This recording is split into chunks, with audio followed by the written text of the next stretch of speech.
కుక్కల కన్నా దారుణంగా చూస్తుంది. కుక్కలకి ఇచ్చే వాల్యూ కూడా మాకు ఇస్తలేదు సార్. వాడితో ఎంత క్లోజ్గా మూవ్ అవుతారు మాకు కూడా అంత లేదు సార్. ఫుడ్ అది అస్సలు బాగాలేదు. 10th క్లాస్ మేము అసలు స్టడీ ఏమన్నా లేదు. అందుకని అందరు తీసుకొని వెళ్తారు సార్. ఇక ఇప్పుడు కూడా మీరు ఉండరాన్న ధైర్యం తోటి మిమ్మల్ని పిలిపించినాం సార్. మమ్మల్ని మార్నింగ్ చాలా బెదిరించింది సార్. ఏమైనా బెదిరించింది? ఏమైతే మీకు ఏం కాదు ఉండండి, కొత్త ప్రిన్సిపల్ అడ్జస్ట్ చేసుకోండి అని చెప్తున్నారు సార్. స్టడీ బాగాలే, కర్రీలో ఇది పురుగులు వచ్చిన. ఒక రోజు అయితే బోండాలు చిన్న చిన్న ఉన్నాయి బోండాలు. ఒక అక్కకైతే పెరుగు చట్నీ చేసిండు, అందులో అయితే ఇంతలా పురుగు వచ్చింది. పురుగులు వస్తున్నాయి.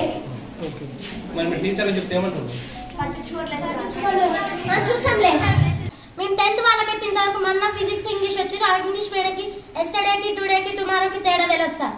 మళ్ళీ మ్యాథ్స్ మేడం మాకు ఫస్ట్ నుంచి చెప్తారు, ఒక్క ముక్క కూడా మాకు అర్థం కావట్లేదు. చెప్పాలంటే ఏంటి చెప్తే కూడా అసలు ఏం అర్థం కావట్లేదు సార్. చెప్తే ఏమంటారో చూద్దాం.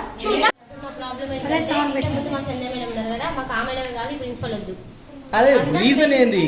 అన్నిటికీ రూల్స్ పెట్టి మేము ఎట్లుండాలి సార్. ఇక్కడ ప్రతి దానికి రూల్ అంటున్నారు. పడుకోవడానికి రూల్, తినడానికి అసలు మాకు తిండే మంచి పెట్టలేదు. ఫస్ట్ అది మెయిన్ ప్రాబ్లం. నెక్స్ట్ ఎక్కడ పడితే అక్కడ మమ్మల్ని ఏ మేడం అయినా కనీసం ఎవరైనా సరే గుడ్ మార్నింగ్ చెప్తే గుడ్ మార్నింగ్ చెప్పాలి కదా.